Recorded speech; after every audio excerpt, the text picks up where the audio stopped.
Good morning, students. I hope you all are well at home. Today, we are going to start our new lesson, chapter number 3, a wise lesson. The name of the chapter is wise lesson. इसका मतलब क्या है? एक ज्ञान से भरपूर पाठ यानी ज्ञानपूर्ण सबक. ठीक है, इसमें एक स्टोरी हम पढ़ेंगे.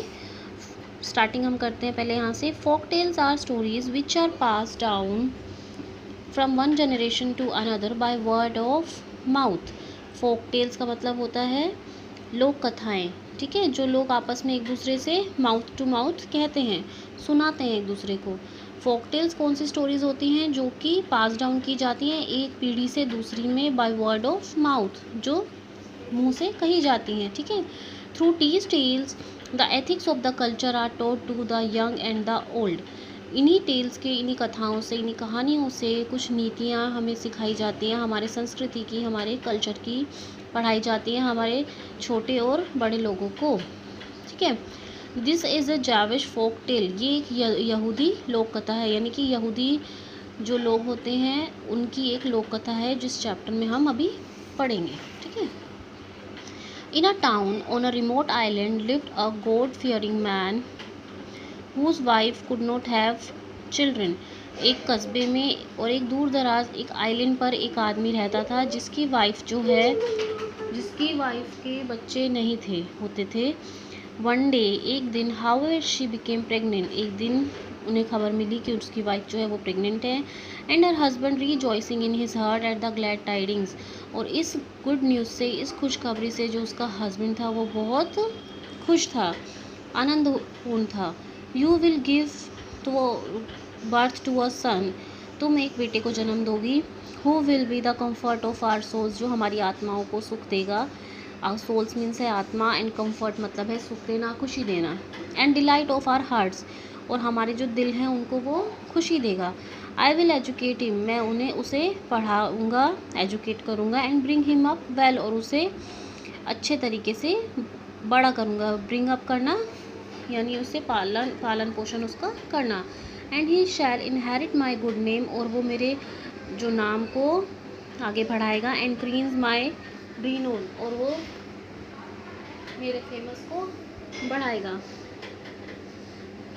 ठीक है, मेरे फेम को, प्रसिद्धि को बढ़ाएगा. दस spoke the happy potential father. इस तरीके से किसने कहा? पोटेंशियल फादर ने. पोटेंशियल का मतलब है टू बी फादर. आप लोग अपनी पेंसिल को साथ में लेके बैठेंगे बेटा, और मैंने ये जैसे वर्ड मीनिंग्स लिखे हुए हैं तो आप अपनी बुक में नोट डाउन कर सकते हैं. टू बी फादर, जो होने वाले पिता थे, उन्होंने बहुत खुशी से ये बात किसको कही? अपनी वाइफ को.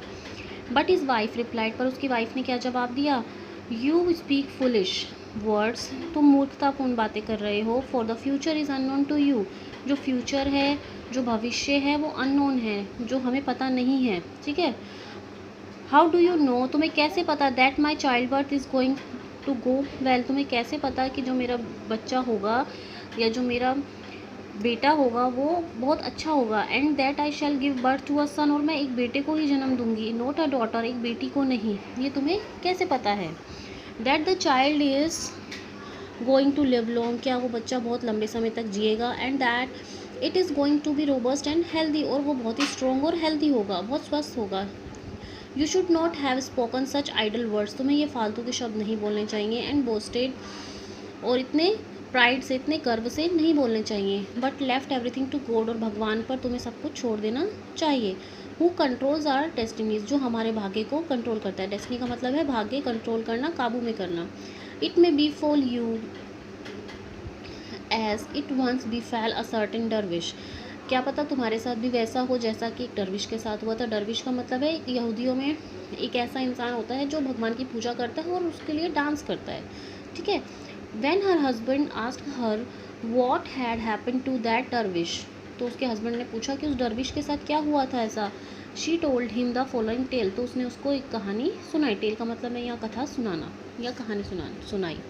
ठीक है. There was once a dervish in the service of a king. एक बार एक डरविश था जो कि एक किंग की, एक राजा की सेवा में लगा हुआ था. The king used to give him up a piece of cake and a bowl of honey daily. जो किंग था, जो राजा था, वो हमेशा रोज़ उसे, जब भी वो उसको डांस करके, पूजा पाठ करके दिखाता था, तो उसको क्या देता था? एक केक का टुकड़ा देता था और एक बाउल में हनी यानी शहद देता था रोज़ाना। The dervish used to eat the cake, जो डरविश था वो केक खा लेता था।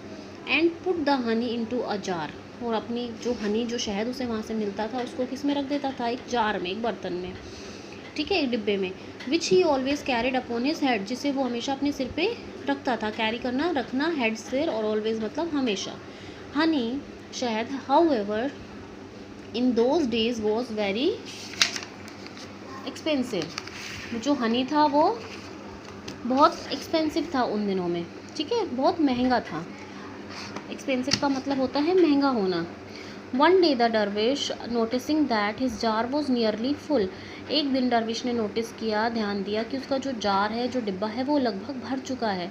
Thought of the high price his Honey would fetch in the market, उसने सोचा कि जो हनी है वो मार्केट में बहुत महंगा बिकेगा और उसको बहुत सारा पैसा वहाँ से मिल जाएगा। फैच मतलब मिलना, okay. I am going to sell my honey for a piece of gold and buy 10 sheep, उसने क्या सोचा फिर कि मैं अब ये जो हनी है, जो शहद है, उसको एक सोने के टुकड़े में बेच दूंगा और उससे 10 भेड़ खरीदूंगा। शीप का मतलब होता है भेड़, ठीक है, बाय मीन्स खरीदना। All of which is going to give birth to lambs, और जिनमें जो कि फिर किसको जन्म देंगे, 10 और भेड़ को यानी जन्म देंगे। लैम्स का मतलब होता है भेड़ के बच्चे, मेमने बोला जाता है जिन्हें। So that in the course of 1 year I am going to have 20 sheep, तो क्या होगा, एक साल के अंदर लगभग मेरे पास 20 भेड़ हो जाएंगी। Then for sure their number will steadily increase, धीरे धीरे फिर इस तरीके से उनका जो नंबर है भेड़ों का वो बढ़ता जाएगा। इंक्रीज मीन्स बढ़ना, ठीक है। एंड इन 4 ईयर्स, लगभग 4 सालों में, I shall be the owner of 400 sheep, मैं लगभग 400 भेड़ों का मालिक बन जाऊंगा। ऑनर मतलब मालिक, ठीक है। I shall then buy a cow, then तब मैं क्या खरीदूंगा, एक गाय खरीदूंगा। एंड एन ओक्स, और एक बैल खरीदूंगा। And acquire a piece of land, और अर्जित क्या करूँगा और क्या कमा लूँगा, फिर क्या खरीद लूँगा, एक छोटा सा ज़मीन का टुकड़ा। My cow will give birth to calves, मेरी जो गाय है वो किसको जन्म देगी, बछड़ों को, यानी कि जो गाय के बच्चे होते हैं। The ox will be useful to me the ploughing my land, और जो बैल है वो किस में यूज़फुल होगा, प्लगिंग करने का। प्लगिंग मतलब खेत जोतना, ठीक है, जो उसकी ज़मीन है उसको जोतने में कौन काम करेगा, ऑक्स यानी बैल। While the cows will provide me with milk, और जो गाय है वो मुझे दूध देंगी।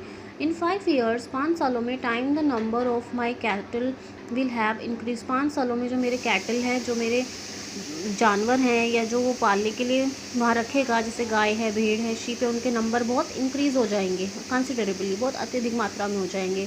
And I shall be the processor of great wealth, और मैं किसका मालिक बन जाऊंगा, बहुत बहुत सारी धन धान्य का, वेल्थ का।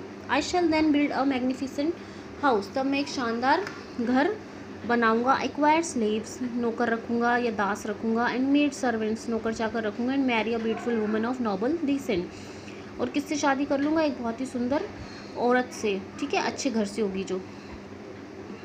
She will beer me a son, और उससे मेरा एक बेटा होगा। A robust and a beautiful child, एक बहुत ही स्ट्रॉन्ग और एक बहुत सुंदर बच्चा होगा।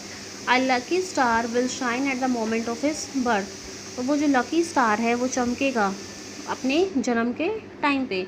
And he will be happy and blessed, और वो बहुत ही खुश होगा और बहुत ब्लेस होगा, यानी आशीर्वाद से पूर्ण होगा।